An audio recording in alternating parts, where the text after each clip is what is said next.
And then down in Italy, you've got the Apennine mountain range there, and across in Greece, Bulgaria, and Albania, Montenegro is the Balkan Mountains, which are absolutely spectacular as well.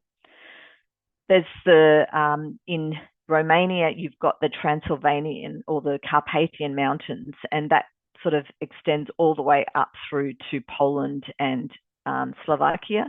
But in Romania, the Carpathian Mountains in this area are called the Transylvanian Alps, which we've got a great walk that goes to Dracula's castle, absolutely spectacular.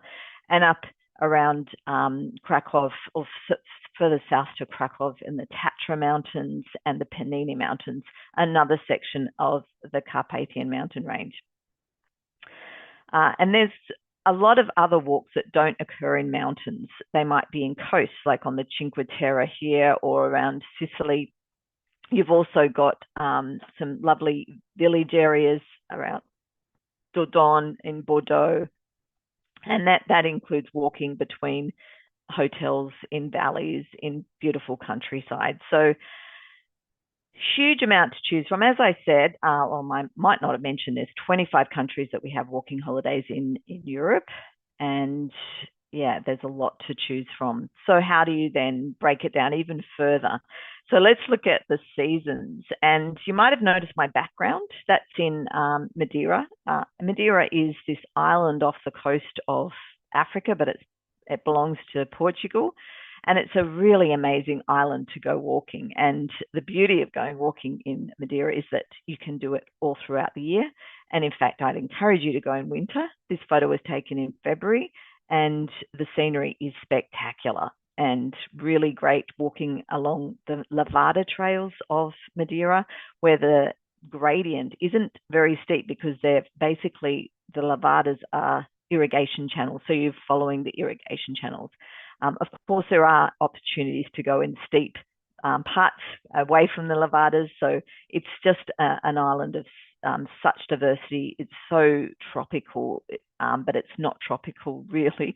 It's got incredible fruits that grow there. And of course, you would have heard of the Madeira cake and the Madeira wine. So a beautiful place to go for a walking holiday. And we've got walks on the east side, the west side, and a guided walk as well. And by the way, also a cycle trip. But we're not talking about cycling in this webinar. We're talking only about walking. So let's continue on. Mallorca off the coast of Spain is another great destination for walking, as is the Canary Islands, and you've got lots of other areas that you can go to during the winter period. You can walk the Camino Portuguese through the winter period. You can go to Provence. We've got a wonderful winter sun trip there, and the Piles Hills, which I just think are marvelous. So there are less options during winter. That's absolutely correct, but there are some really terrific options that you can embrace. Springtime is when things start to really bloom in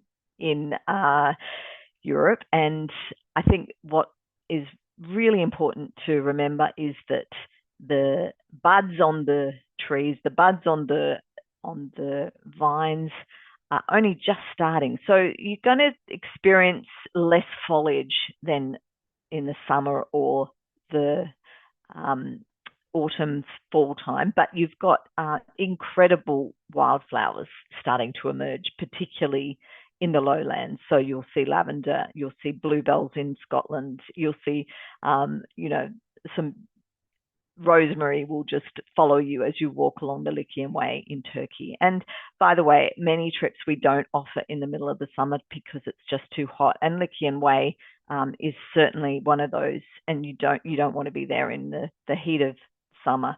It's a really great place to go for a walk. In fact, when I was on the Lycian Way, it was April. It was quite cool. There was still snow on the mountains that you could see, but it was just beautiful, and we still managed to do lots of swims. So mainstays that sell really, really well and are really, really popular are because they're so amazing. So our Mont Blanc guided hike is just a terrific way to experience the Tour de Mont Blanc. you're with a guide, you're with a group. Usually you've got mules carrying your luggage, and you walk between refuges and mountain hotels. And it's just a fabulous experience. You get to taste the different cuisines as you walk around. You're with a group of like-minded people, and we have weekly guaranteed departures, so it's easy to book. And that's 1 week in your holiday to Europe settled, and you will, honestly, that will be the highlight of your trip to Europe. It is just amazing. Another really popular trip is the Sarria to Santiago. That's the last 100 kilometers. Well, it's actually a little bit more than 100 kilometers, but it's the last 100 kilometers to Santiago. And this is in Spain. And that means that you can qualify for your Compostela certificate. So something that's really important to a lot of people is to get that certificate. But if you don't do the last 100 kilometers, you do another section, you can still get your pilgrim passport and have it stamped along the way.